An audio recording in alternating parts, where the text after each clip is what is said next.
സംസ്ഥാനത്തിന്റെ അടിസ്ഥാന വികസന പദ്ധതികൾ നടപ്പിലാക്കാനാണ് കിഫ്ബി അഥവാ Kerala infrastructure investment fund board രൂപീകരിച്ചത്. സാമ്പത്തിക മേഖലയിലെ മാന്ദ്യത്തെ ഫലപ്രദമായി പ്രതിരോധിക്കുക, സമ്പദ് വ്യവസ്ഥയെ ഉത്തേജിപ്പിക്കുക എന്നിവയായിരുന്നു ലക്ഷ്യങ്ങൾ. കേരളത്തിന്റെ വികസനത്തിന്റെ ചരിത്രത്തിൽ ഏറ്റവും കൂടുതൽ നേട്ടമുണ്ടാക്കിയ ഒരു കാലയളവാണ് കഴിഞ്ഞ 9 വർഷക്കാലം. ആ നേട്ടത്തിന് ഏറ്റവും പ്രധാനപ്പെട്ട പങ്കുവഹിച്ചത് സംസ്ഥാന ഗവൺമെൻറ്റിൻ്റെ നിയന്ത്രണത്തിലുള്ള ധനകാര്യ വകുപ്പ് നേതൃത്വം നൽകുന്ന കിഫ്ബി എന്ന പ്രസ്ഥാനമാണ്.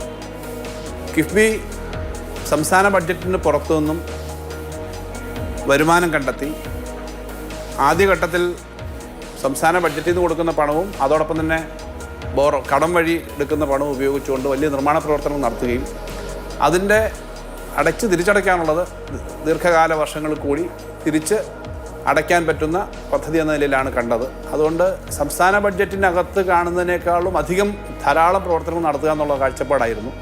ആ കാഴ്ചപ്പാടനുസരിച്ചുകൊണ്ട് ഏകദേശം 1 ലക്ഷം കോടി രൂപയോളം വരുന്ന പദ്ധതികൾ അടുത്ത കാലയളവിനുള്ളിൽ പൂർത്തീകരിക്കാം എന്നാണ് കിഫ്ബിയുടെ ഭാഗമായി നമ്മൾ കരുതുന്നത്.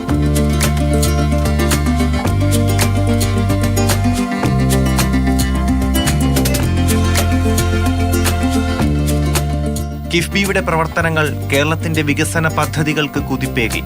സ്കൂളുകളിലും ആശുപത്രികളിലും അത്യാധുനിക സൗകര്യങ്ങൾ. നമ്മുടെ തീരദേശ ഹൈവേയും മലയോര ഹൈവേയും തീരദേശ കനാലും ഏറ്റവും വലിയ വികസന പ്രവർത്തനമായിട്ട് നമ്മുടെ മുന്നിൽ നിൽക്കുകയാണ്. അതുമാത്രമല്ല, കേരളത്തിലെ ഏറ്റവും സാധാരണ കുട്ടികൾ പഠിക്കുന്ന ഗ്രാമീണ പ്രദേശങ്ങളിലെ ആയിരക്കണക്കിന് സ്കൂളുകളിൽ കിഫ്ബി വഴി നിക്ഷേപം എത്തി പുതിയ കെട്ടിടങ്ങളും സൗകര്യങ്ങളും ക്ലാസ് മുറികളും ലാബുകളും ഉണ്ടാക്കാൻ കഴിയും. ആശുപത്രിയിൽ ലക്ഷക്കണക്കിന് ആളുകൾ പോകുന്ന ഏറ്റവും ശ്രദ്ധേയമായ സൗകര്യങ്ങളുള്ള ആശുപത്രിയാണ് കേരളത്തിലുള്ളത്. ആ ആശുപത്രിയിൽ മെഡിക്കൽ കോളേജ് മുതൽ പ്രാഥമിക കേന്ദ്രങ്ങൾ വരെ താലൂക്ക് ആശുപത്രി ഉൾപ്പെടെ വളരെ വിപുലമായ സൗകര്യങ്ങളോടുകൂടി ഇപ്പോൾ പുതുക്കി പണിഞ്ഞുകൊണ്ടിരിക്കുകയാണ്. പലതും പൂർത്തീകരിച്ചു കഴിഞ്ഞു. കേന്ദ്ര ഗവൺമെൻറ് ചില ന്യായങ്ങൾ നമ്മുടെ ബഡ്ജറ്റിനകത്തുനിന്ന് തന്നെ ഉള്ള ബോറോയിങ് ആയിട്ട് ഇത് കരുതണമെന്നൊക്കെ പറഞ്ഞത് ചില ബുദ്ധിമുട്ടുണ്ടാക്കിയിട്ടുണ്ട്. എന്നാൽ ദീർഘകാല വരുമാനദായക പരിപാടിയിൽ കൂടി നമ്മളിത് മറികടക്കാനാണ് ശ്രമിച്ചുകൊണ്ടിരിക്കുന്നത്.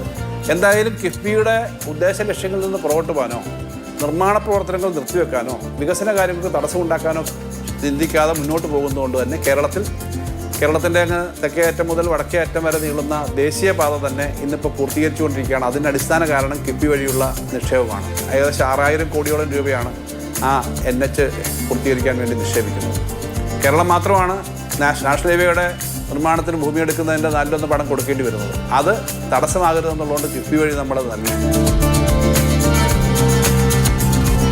ഉന്നത വിദ്യാഭ്യാസ മേഖലയിൽ കിഫ്ബി വഹിച്ച പങ്ക് വലുതാണ്.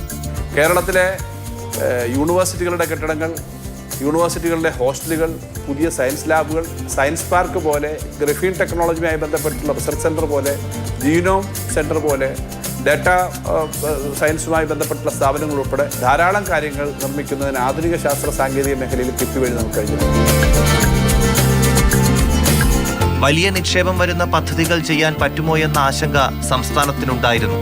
പക്ഷേ കിഫ്ബി വഴി അതൊക്കെ നടപ്പാകുന്നു.